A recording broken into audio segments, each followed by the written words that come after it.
বিহারের নির্বাচনে ইন্ডিয়া জোটকে ঐক্য দেখাতেই, ঐক্য তুলে ধরতেই এবার রাহুল গান্ধী এবং তেজস্বী যাদব একসাথে যৌথ সভা করবেন।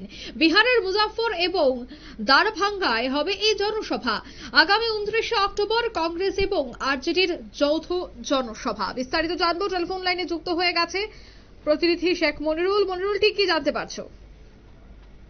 দেখো, যেভাবে দুদিন আগে তোমার চির প্রতিদ্বন্দ্বী নীতিশ কুমার এবং চিরাগ পাসওয়ান দুজনকে একসঙ্গে মিলিয়ে এবং তার ফটো সেশন করিয়ে বিহারে এনডিএ তে ফিল গুড হাওয়া একটা তুলে ধরেছে এনডিএ, ঠিক সেইভাবে কিন্তু এখনো ইন্ডিয়া জোটের মধ্যে যে ফিল গুড হাওয়া, সেই ফিল গুড হাওয়া কিন্তু তুলে ধরতে পারেনি তোমার ইন্ডিয়া জোট।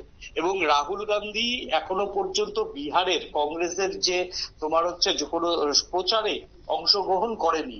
যদিও তারকা প্রচারক হিসেবে রাহুল গান্ধীর যে নাম, সেই নাম রয়েছে, কিন্তু তারপরে যেটা জানা যাচ্ছে যে আগামীকাল অবশেষে তেজস্বী যাদব এবং রাহুল গান্ধী দুজনেই একসঙ্গে যৌথ জনসভা করবেন বিহারের মুজফ্ফরপুর এবং দারভাঙ্গাতে।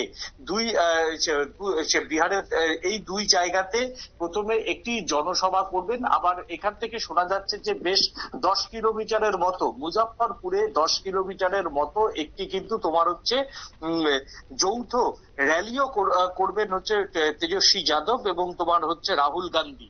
দেখো, 29 তারিখ, 28, 29, 30 এই 3 দিনই কিন্তু বিহারের দফায় দফায় প্রচার করবেন কেন্দ্রীয় মন্ত্রীরা। অমিত শাহ থেকে প্রধানমন্ত্রী নরেন্দ্র মোদী সবাই কিন্তু এই সময়টাতে বিহারে থাকবেন। আর ঠিক সেই সময়তেই প্রধানমন্ত্রী নরেন্দ্র মোদীর অভিযোগ বা স্বরাষ্ট্রমন্ত্রীর অভিযোগকে পাল্টা খণ্ডন করতে এবার রাহুল গান্ধীও কিন্তু বিহারের যে প্রচার, সেই প্রচারে ঝাঁপাচ্ছে।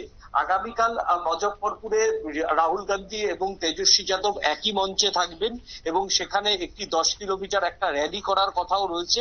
তবে দারভাঙ্গাতে শুধুমাত্র একটা জনসভা করার কথা রয়েছে।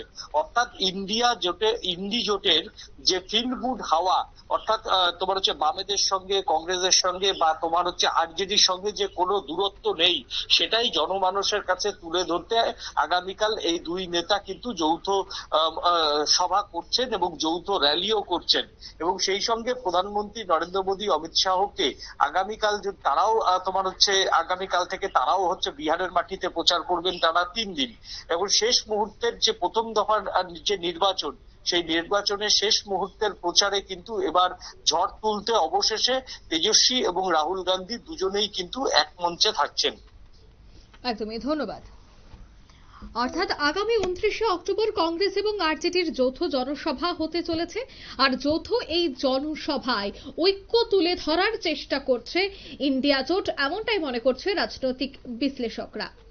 নিয়ে নিচ্ছি ছোট্ট একটি বিজ্ঞাপন বিরতি, সঙ্গে থাকুন।